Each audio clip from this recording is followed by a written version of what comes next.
சிவாஜி கணேசன் கலைமன்றம் இன்று 15ஆம் ஆண்டு விழாவை கொண்டாடுகிறது. இந்த நிகழ்ச்சிக்காக எழுதப்பட்ட புதிய நகைச்சுவை நாடகம் சங்கல்பம். இந்த நாடகத்தில் நடிப்பவர்கள் லதா கண்ணன், நளினி நடராஜன், ரமா பத்மநாபன், ஹனுமந்தா, பத்மநாபன், சுந்தர் மற்றும் ஸ்ரீதர்.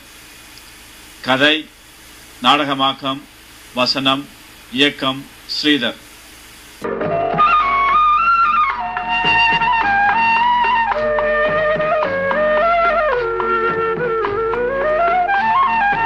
மறக்க தெரிந்த மனமே